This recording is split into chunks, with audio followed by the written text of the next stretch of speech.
نحمده ونصلي على رسوله الكريم أما بعد فأعوذ بالله من الشيطان الرجيم بسم الله الرحمن الرحيم والفتنة أشد من القتل وقال النبي صلى الله عليه وسلم المسلم من سلم المسلمون من لسانه ويده وقال عليه الصلاة والسلام المسلم من سلمه الناس رواہ مسلم او کما قال علیہ الصلاۃ والسلام۔ بزرگان محترم اور عزیز دوستو، امن و امان، جان مال دین و ایمان عزت و آبرو کا تحفظ کسی بھی سماج اور کسی بھی قوم کی سب سے پہلی اور بنیادی ضرورت ہے، اور اس چیز کی اہمیت کو سب سے زیادہ اسلام نے بیان کیا ہے۔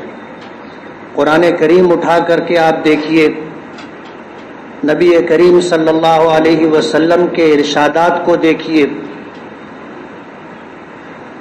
آپ کو اندازہ ہوگا کہ جنگ کے زمانے میں بھی اسلام نے غیر متعلق لوگوں کی جان مال دین و ایمان عزت و آبرو کی حفاظت کی جو تعلیم اور جو پیغام دیا ہے، دنیا کے کسی قوم اور کسی مذہب کی تعلیمات میں یہ بات آپ کو نہیں ملے گی۔ خود نبی کریم صلی اللہ علیہ وسلم کی سیرت اٹھا کر کے دیکھیے، مکہ مکرمہ میں تھے، مکے والوں نے ظلم میں کوئی کمی کوئی کسر باقی نہیں رکھی تھی۔ 13 سالہ مظلومانہ زندگی گزار کر کے مکے سے بادل ناخواستہ ہجرت کرنی پڑی اور مدینہ منورہ کو اپنا مستقر بنانا پڑا۔ 10 سال آپ مدینہ منورہ میں رہے، وہاں بھی آپ کے دشمنوں نے آپ کو اور آپ کے ساتھیوں کو چین سے بیٹھنے نہیں دیا۔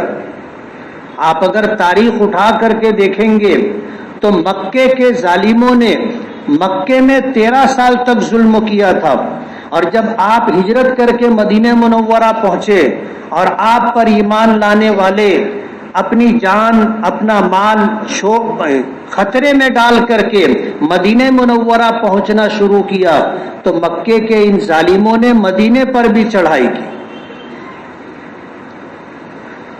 اور ایک دو نہیں کئی مرتبہ انہوں نے اس طرح کی حرکت کی، اور پہلا مستقل معرکہ میدان بدر میں پیش آیا۔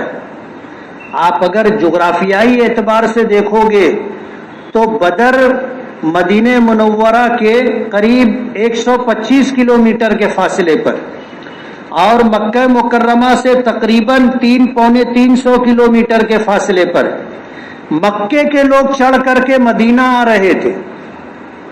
نبی کریم صلی اللہ علیہ وسلم کو خبر ہوئی تو آپ نے بدر کے میدان کا انتخاب کیا، اور عین جنگ کے موقع پر نبی کریم صلی اللہ علیہ وسلم کی تعلیم یہ تھی کہ عورتوں پر ہاتھ نہ اٹھایا جائے،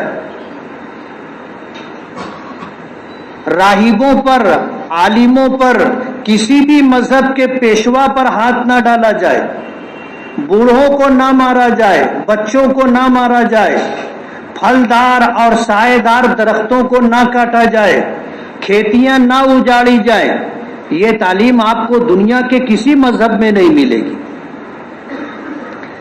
اگر یہ پیغام اور یہ تعلیم اور عملی طور پر یہ نمونہ اگر آپ کو ملے گا تو ہمارے آقا جناب رسول اللہ صلی اللہ علیہ وسلم کی زندگی میں ملے گا، باقی کسی قوم کے رہبر اور کسی جنگ کے ہیرو کے زندگی میں آپ کو یہ چیز نہیں ملے گی۔ تو امن و امان، جان مال عزت و آبرو کا تحفظ کسی بھی سماج اور کسی بھی قوم کی سب سے پہلی اور بنیادی ضرورت ہے۔ قرآن کریم کی تعلیم یہ ہے، اللہ پاک فرماتے ہیں وَالْفِتْنَةُ أَشَدُّ مِنَ الْقَتْلِ، قتل تو بہت بڑا گناہ ہے، لیکن قتل سے زیادہ سخت گناہ اللہ کے نزدیک فتنے کا پیدا کرنا ہے۔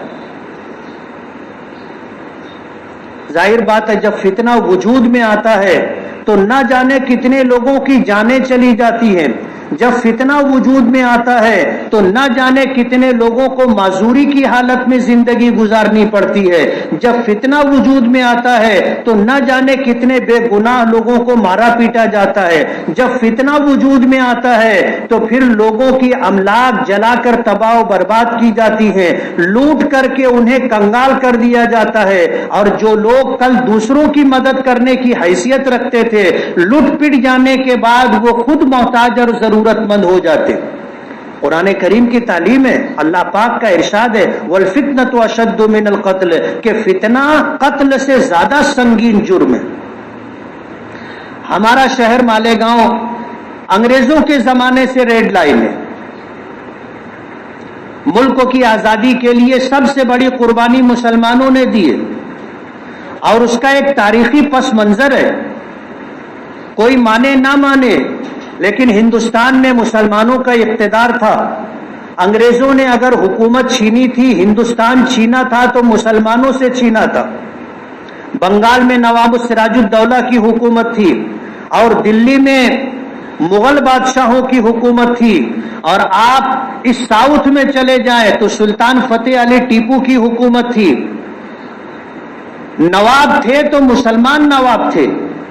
انگریز نے یہ ملک اگر چھینا تھا تو مسلمانوں سے چھینا تھا، اس لیے سب سے زیادہ نقصان انہوں نے مسلمانوں کو پہنچایا، اور وہ اس بات کو سمجھتے تھے کہ جن سے ہم نے اقتدار اور حکومت چھینی ہے وہ ہم سے چھیننے کی کوشش کریں گے، تو انہیں اس پوزیشن میں نہ رہنے دیا جائے کہ یہ کبھی ہم سے مقابلہ کریں اور اپنی حکومت اپنا ملک واپس لینے کی کوشش کریں۔ ہم کو اس بات کے کہنے میں کوئی جھجک نہیں ہے کہ فرقہ پرستی کی بنیاد ڈالنے والے ہندوستان میں جو لوگ تھے وہ اس وقت انگریزوں کی مخبری کیا کرتے تھے، انگریزوں کے جاسوس بن کر کے ملک کے لوگوں کے خلاف انگریزوں کی مدد کیا کرتے تھے۔ آج یہ ملک جب آزاد ہوا تھا تو پوری دنیا اس بات سے واقف ہے کہ اس ملک کا دستور بنوانے کے لیے ہمارے علماء، ہمارے اکابرین نے یہ طے کر رکھا تھا کہ اس ملک کا دستور جمہوری دستور بنے گا، سیکولر دستور بنے گا، غیر مذہبی دستور بنے گا۔ وجہ اس کی یہ ہے کہ اس ملک میں تمام مذاہب کے ماننے والے لوگ ہوتے ہیں، کسی ایک مذہب کو بنیاد بنا کر کے یہاں کا قانون مذہبی قانون نہیں بنایا جا سکتا، ورنہ اس وقت فرقہ پرست اس بات کی کوشش کر رہے تھے کہ ہندوستان کے اندر مذہبی قانون بنایا جائے۔ ظاہر بات ہے کسی ایک مذہب کو لے کر کے قانون بنتا تو دوسرے تمام مذاہب کے لوگوں کو ظاہر بات ہے ان کا حق مارا جاتا، اور ان کو اپنے مذہب اور اپنے مذہبی قانون کے مطابق زندگی گزارنے کی اجازت نہیں ملتی۔ ہمارے اکابرین کی دور رس نگاہیں دیکھ رہی تھی کہ اس ملک میں اگر کوئی قانون چلے گا تو وہ سیکولر غیر مذہبی قانون چلے گا۔ حضرت مولانا حسین احمد مدنی، شیخ الاسلام، شیخ الہند مولانا محمود حسن، مولانا حفظ الرحمان سہروردی، مولانا ابوالکلام آزاد اور بے شمار علماء کرام تھے جن لوگوں نے یہ طے کر رکھا تھا کہ اس ملک کا دستور سیکولر اور غیر مذہبی دستور بنے گا، اور ملک کے دستور میں یہ بات شامل ہے کہ ہندوستان میں رہنے والے ہر ہندوستانی کو اپنے مذہب پر عمل کرنے کی، آزادی کے ساتھ عمل کرنے کی، اپنے مذہب کی تعلیم اور تبلیغ کا حق ہر مذہب اور ہر قوم کے ماننے والوں کو دیا جائے گا۔ اسی دستور کے پیش نظر ہم مدرسے قائم کرتے، اسی دستور کے پیش نظر ہم مکاتب دینیہ اور قرآنیہ قائم کرتے ہیں، اور ہر ایک کو اس بات کی آزادی ملی، چاہے کوئی اکثریت میں ہو چاہے کوئی اقلیت میں ہو، ملک کے دستور نے ہر ہندوستانی کو اس بات کا حق دیا ہے کہ اپنے مذہب کی تبلیغ بھی کر سکتا ہے، اپنے مذہب کی تعلیم کا انتظام بھی کر سکتا ہے، اور اپنے مذہبی احکامات پر آزادی کے ساتھ عمل بھی کر سکتا ہے۔ ہم جو مسجدیں تعمیر کر لیتے ہیں یہ ہندوستان کے دستور نے ہمیں اس بات کی اجازت دی. جن ملکوں میں سیکولر دستور نہیں ہے وہاں پر مذہبی عبادت گاہوں کا قائم کرنا بہت مشکل ہے. آپ ہندوستان سے باہر گئے نہیں، جو لوگ گئے ہیں آپ ان سے پوچھو، ایک مذہبی عبادت گاہ بنانے کے لیے کتنے جتن کرنے پڑتے، اس لیے کہ ان کے دستور میں پابندی ہے.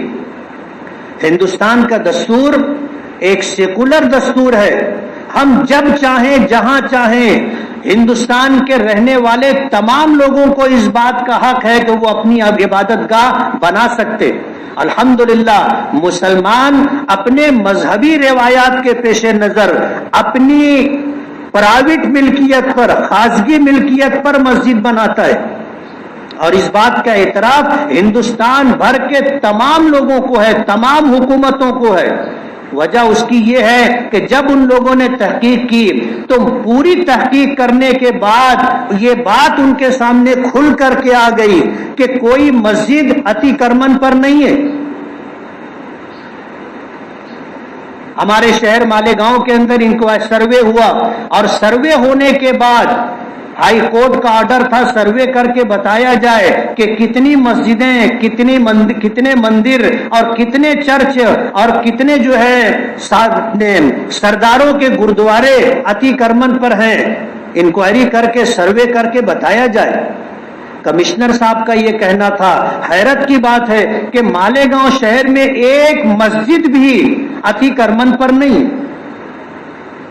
ہم نے ان کو یہ بات بتائی کہ ہمارا مذہب اس بات کی اجازت ہی نہیں دیتا کہ ہم کسی دوسرے کی زمین پر مسجد تعمیر کریں. ہمارے مذہب کا حکم ہے کہ مسجد تعمیر کی جائے گی تو اس جگہ تعمیر کی جائے گی جو جگہ خاصگی جگہ ہوگی، جو مسجد کے لیے وقف کی جائے گی. وقف کرنے کے بعد وہاں پر مسجد تعمیر ہوتی ہے. ہمارا مذہب اس بات کی اجازت نہیں دیتا کہ کسی دوسرے کی ملکیت پر مسجد تعمیر کرے. اس بات کی اجازت نہیں دیتا کہ عمومی مقامات پر مسجد تعمیر کریں، راستوں پر اور اسی طرح جو ہے سرکاری زمینوں پر مسجد تعمیر نہیں کرتے ہم لوگ. یہ ہمارے مذہب کی تعلیم ہے. تو ہندوستان ایک ایسا ملک ہے جس میں بے شمار مذاہب کے ماننے والے لوگ، اور ہمارے اکابرین اور بزرگوں نے اس ملک کی بنیاد دستوری طور پر اسی بات پر رکھی ہے.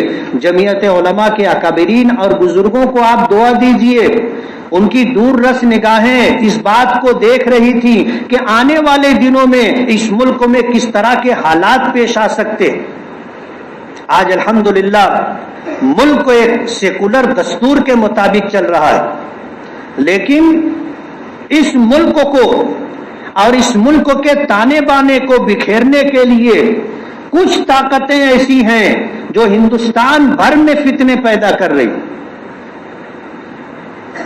حضرت مولانا سید ارشد مدنی دامت برکاتہم نے بمبئی، دھولیا، اورنگ آباد، بیڑ، پونا اور یوپی کے دیگر مقامات اور دیگر صوبوں کے اندر قومی یکجہتی کانفرنس سے لے کر کے پورے ہندوستان کے مسلمانوں کو خاص طور پر اور برادران وطن کو عمومی طور پر یہ پیغام دینا چاہا ہے کہ اس ملک کو سب سے زیادہ خطرہ فرقہ پرستی سے. پھر فرقہ پرستی کسی بھی رنگ میں ہو، اس ملک کو سب سے زیادہ نقصان فرقہ پرستی سے ہے. اور فرقہ پرست لوگوں نے ملک کی آزادی سے لے کر کے آج تک یہی ریشہ دوانیاں کر رہے ہیں کہ ملک کے اندر جو ہے فرقہ پرستی کی بنیاد پر قوموں کو بانٹا جائے، سماج کو بانٹا جائے، اور اس طرح جو ہے سماج کے تانے بانے کو بکھیر کر کے اس ملک کو نقصان پہنچایا جائے. اس ملک میں دوسری سب سے بڑی اکثریت مسلمان ہے. آپ یہ بات اچھی طرح سمجھ لیں، اس ملک میں دوسری سب سے بڑی اکثریت مسلمان ہے. اور ایک مرتبہ نہیں 50 مرتبہ جمعیت علماء کے ذمہ داران نے قومی یکجہتی کانفرنس کے اسٹیج سے حکومت وقت کو یہ پیغام دیا ہے کہ ملکوں کی دوسری بڑی اکثریت کو نظر انداز کر کے اور ان کو جو ہے پیچھے رکھ کر کے آپ اگر یہ چاہو گے کہ ملک ترقی کر لے تو یہ ملک اس طرح کبھی بھی ترقی نہیں کر سکتا.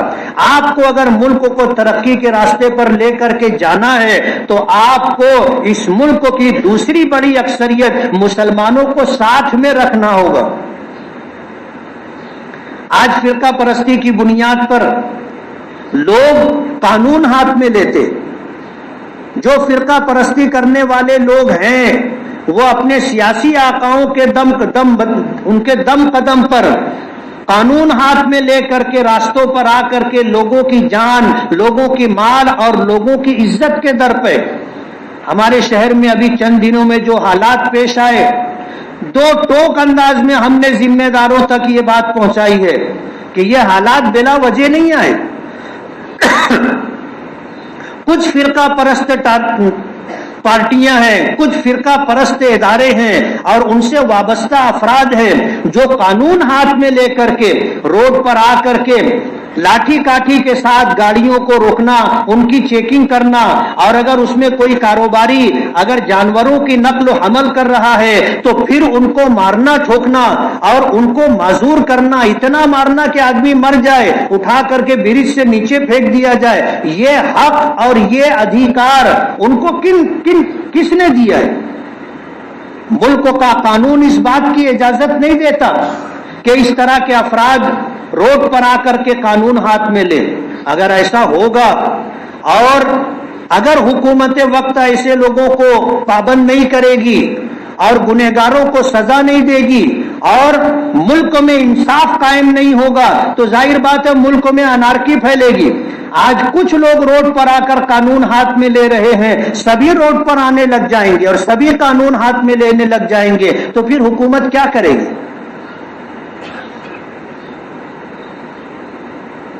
یہ بنیاد تھی جس کی وجہ سے شہر کے اندر اس طرح کے حالات پیدا ہوئے. 26 اکتوبر 2001 کو فساد ہوا تھا. ہمارا شہر بدنام ہے، ہندو مسلم فساد کے لیے جانا جاتا ہے. انگریزوں سے یہ ملک آزاد کرانے کے لیے سب سے بڑی قربانی ہم نے دی تھی. مالیگاؤں کی تاریخ ہے 1922 کے اندر آزاد ہند نام کی حکومت یہاں مالیگاؤں کے لوگوں نے قائم کی تھی. انگریزوں سے مالیگاؤں کو آزاد کروایا تھا اور 3 دن یہاں پر مالیگاؤں میں انگریزوں کی سے آزادی لینے کے بعد یہاں پر حکومت قائم کی گئی تھی. اس وقت سے ہمارا شہر ریڈ لائن ہے.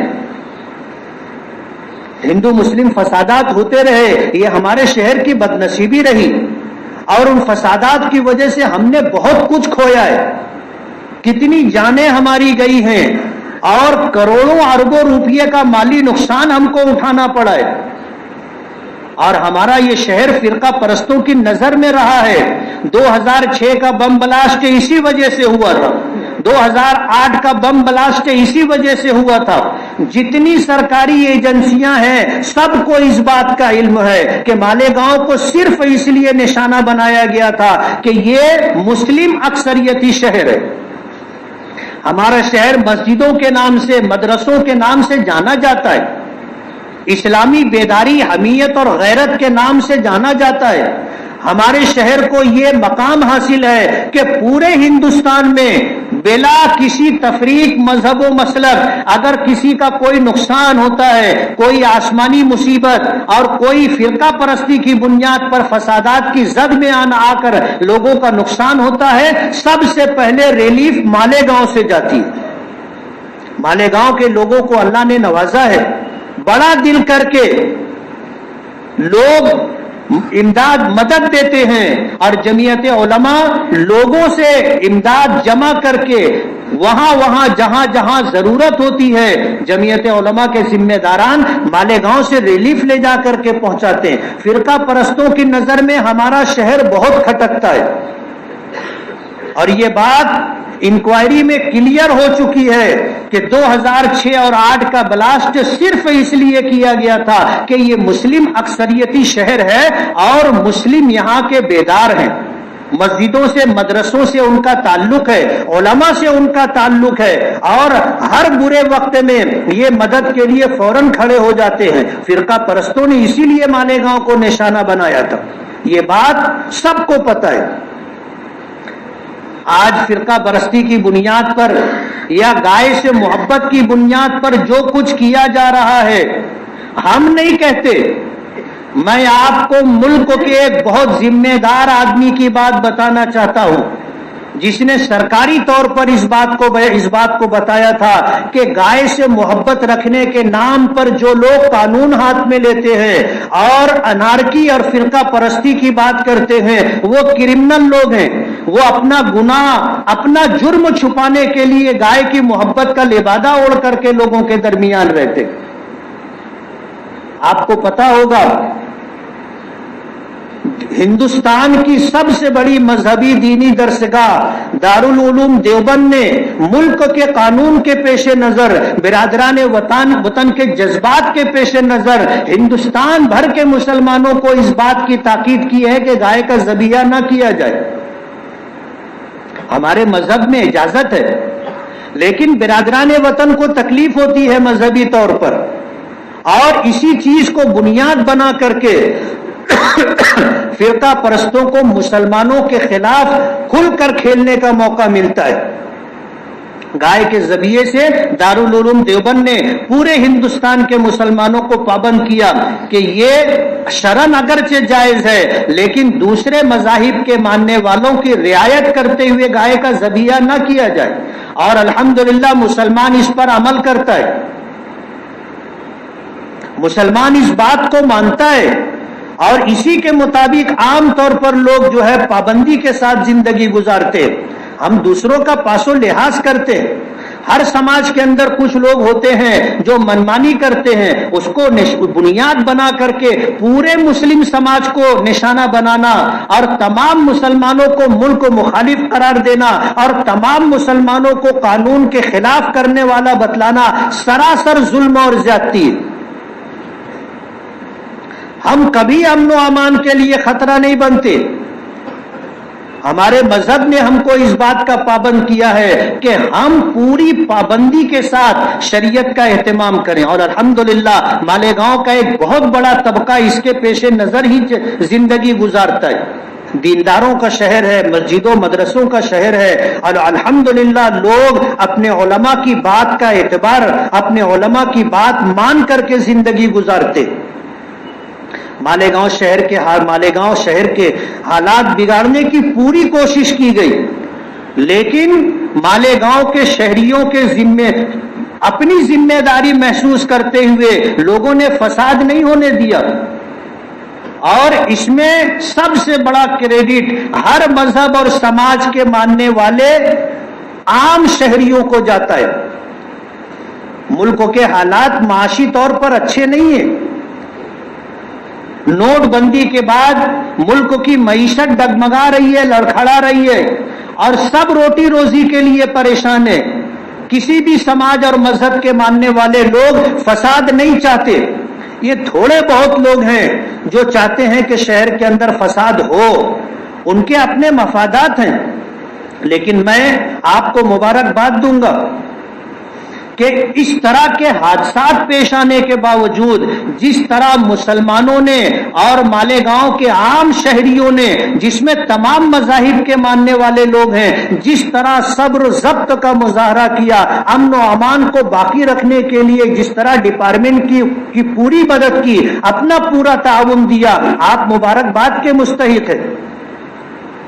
مالیگاؤں انشاءاللہ اب کبھی فساد سے دوچار نہیں ہوگا۔ یہاں کے نوجوانوں کو اور یہاں کے رہنے والوں کو یہ بات سمجھ میں آ چکی ہے کہ فسادات سے صرف نقصان ہوتا ہے، اور کسی قوم کا، کسی سماج کا فائدہ نہیں ہوتا۔ کچھ لوگ ہوتے ہیں جو اپنے ذاتی مفاد کے لیے اس طرح کی حرکت کرتے ہیں اور پورے شہر کو آگ لگانے کی اور پورے شہر کے امن و امان کو تباہ و برباد کرنے کی کوشش کرتے ہیں۔ میں آپ کو مبارکباد دوں گا، آج جمعہ کا دن ہے، اور عموماً مالیگاؤں کے لیے جمعہ کا دن چھٹی کا دن ہوتا ہے۔ حالات بظاہر نارمل ہیں، لیکن فرقہ پرست لوگ آج بھی چین و سکون سے بیٹھے نہیں ہیں. اکا دکا واقعات ادھر ادھر سے چھوٹے موٹے سنائی دے رہے ہیں. ہمیں احتیاط سے کام لینا ہے. ہم تھوڑا سا احتیاط کریں گے. جمعہ کا دن ہے, ہر جمعہ کو بہت سارے لوگ اپنے بیوی بچوں کو لے کر کے ہائی وے پر گھومنے نکل جاتے ہیں, دور دراز علاقوں تک چلے جاتے ہیں, دور دور ہوٹلوں تک پہنچ جاتے ہیں. ہمارے نوجوان کرکٹ کھیلنے کے لیے عیدگاہ گراؤنڈ پر پہنچ جاتے ہیں. بہت سارے لوگ ہائی وے پر جا کر کے بیٹھے رہتے ہیں اور اس طرح چاروں طرف نکل کر کے کچھ وقت گزارتے ہیں. آپ کو تھوڑا احتیاط سے کام لینا ہے, احتیاط سے کام لینا ہے تاکہ فرقہ پرستوں کو آپ کے خلاف کوئی نقصان پہنچانے کا موقع نہ ملے. کہتے ہیں نا کہ احتیاط علاج سے بہتر ہے. کچھ ہو جانے کے بعد پھر ہم لوگ اس کی تلافی کے لیے جدوجہد اور کوشش کریں, اس سے بہتر یہ ہے کہ ہم احتیاط کریں. ایک جمعہ دو جمعہ اگر ہم گھومنے کے لیے نہیں گئے, ایک جمعہ دو جمعہ ہم جو ہے بستی سے نکل کر کے آؤٹنگ کے لیے باہر نہیں گئے تو کوئی ہم مر نہیں جائیں گے, کوئی ہمارا ایسا ناقابل تلافی نقصان نہیں ہو جائے گا کہ اس کی بھرپائی نہ ہو سکے. اس لیے احتیاط سے کام لیں. میں نے اپنی بات کی شروعات کی تھی کہ ہماری سب سے بڑی ضرورت امن و امان ہے, اور امن و امان باقی رکھنے کے لیے ہم بڑی سے بڑی قربانی دینے کے لیے تیار ہیں. ورنہ حالات جس طرح کے تھے, ہمارے شہر میں ایک بہت بڑا نوجوانوں کا طبقہ بالکل جذباتی تھا. ظاہر بات ہے کہ کس کو قانون نے اس بات کا حق دیا ہے کہ روڈ پر آپ گاڑی روکیں اور گاڑی کی تلاشی لیں اور پھر لوگوں کو ماریں اور ٹھوکیں؟ کس نے اس بات کا حق تم کو دیا ہے؟ اور ذمہ دار اور حکومت بھی اس بات کو سمجھتی ہے. ہم نے ذمہ داروں سے آپ کی نمائندگی کرتے ہوئے دو ٹوک انداز میں کہا ہے کہ اگر یہ سلسلہ دراز رہے گا اور لوگ روڈ پر آ کر قانون ہاتھ میں لیں گے تو مجبور ہو کر کے ہم لوگوں کو بھی روڈ پر آنا پڑے گا. اور آپ اندازہ کر سکتے ہیں کہ اگر لوگ روڈ پر رہے اور پھر ہم بھی روڈ پر آ گئے تو کیا ہوگا. اس لیے جو کچھ ہوا ہے اس کا سبب اور اس کی وجہ یہ ہے کہ لوگوں نے قانون ہاتھ میں لے کر کے پورے شہر کو آگ لگانے کی کوشش کی ہے. آپ انصاف کریں. ہم یہ نہیں کہتے کہ آپ گنہگاروں کو سزا نہ دیں, آپ کو گنہگاروں کو سزا دینی ہوگی, پھر وہ چاہے کسی بھی سماج سے تعلق رکھتا ہو. غلط کام کرنے والوں کی ہم کبھی حمایت نہیں کرتے, لیکن آپ کو انصاف کرنا ہوگا. بے گناہوں کو اٹھا کر جیلوں کی سلاخوں کے پیچھے ڈالنا اور آپ کو مجرم نہ ملے تو پھر بے قصوروں کو اٹھا کر کے آپ لوگ ان کو مجرم بنا کر کے لوگوں کے سامنے پیش کرنا, کسی بھی مہذب سماج کے اندر لوگ اس بات کو برداشت نہیں کرتے. دو ٹوک انداز میں ہم نے یہ بات کہی ہے اور آج بھی یہی بات ہم کہتے ہیں کہ ڈپارٹمنٹ اچھی طرح اس بات کو سمجھ لے کہ بے قصوروں کو اٹھا کر کے جیلوں کی سلاخوں کے پیچھے ڈالنا شہر کے مستقبل کے لیے بہت برا ہوگا. اور یہ بات بھی ڈپارٹمنٹ اچھی طرح سمجھ لے کہ شہر کے اندر لا اینڈ آرڈر باقی رہے, شہر میں امن و امان باقی رہے, شہریوں کی جان مال ان کی عزت محفوظ رہے, اس کے لیے آپ کو انصاف کی تعمیل کرنی ہوگی. آپ کو منہ دیکھ کر کے فیصلہ نہیں کرنا ہے, آپ کو گناہ دیکھ کر کے فیصلہ ہے. جو گنہگار ہے اس کو آپ کو سزا دینی ہے. ایک گنہگار کو بچا لینا سینکڑوں لوگوں کی جان اور عزت و آبرو خطرے میں ڈالنے کے برابر ہے. اس لیے گنہگار کو سزا ملنی چاہیے. گنہگاروں کو بچانے کا کام کیا جائے گا تو امن و امان کبھی بھی قائم نہیں رہے گا. میری آپ سے یہ گزارش ہے کہ آپ کے ذمہ داران آپ کی نمائندگی کر رہے ہیں, آپ احتیاط سے کام لیجیے. خاص طور پر میں اپنے نوجوانوں سے کہنا چاہوں گا کہ جو عموماً جمعہ کے دن شام میں ٹیبل چوبل سیٹ موٹر سائیکل پر بیٹھ کر کے برادران وطن کے ایریوں میں جا کر کے اور شہر سے باہر جا کر کے گھومنے پھرنے کا جو مزاج بنا کے رکھے ہیں, اس کو تبدیل کرنے کی ضرورت ہے. یہ نہیں ہونا چاہیے. آپ حادثے سے دو چار ہوں گے, آپ کا پورا گھرانہ پورا خاندان پریشان ہو جائے گا اور پورے شہر کے امن و امان کو نقصان پہنچنے کا اندیشہ ہے. اس لیے آپ احتیاط کریں. اور شہر کا امن و امان باقی رہے، اس کے لیے آپ پوری دیانتداری کے ساتھ کوشش کریں۔ میں اپنے نوجوانوں سے خاص طور پر یہ بات کہنا چاہتا ہوں کہ ایسی کوئی حرکت نہ کریں جس کی وجہ سے کسی کو تکلیف ہو، کسی کو اذیت ہو اور کوئی مجبور ہو کر کے آپ کے خلاف آواز اٹھائے یا آپ کو جو ہے تکلیف دینے پر مجبور ہو جائے، ایسا کوئی کام ہمارے نوجوان نہ کریں۔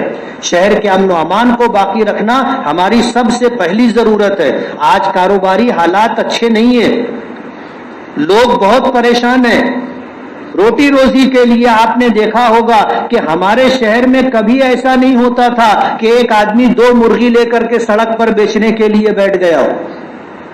لوگ اتنا روٹی روزی کے لیے پریشان ہو گئے کہ جو آپ نے کبھی نہیں دیکھا ہوگا اب شہر میں ہو رہا ہے۔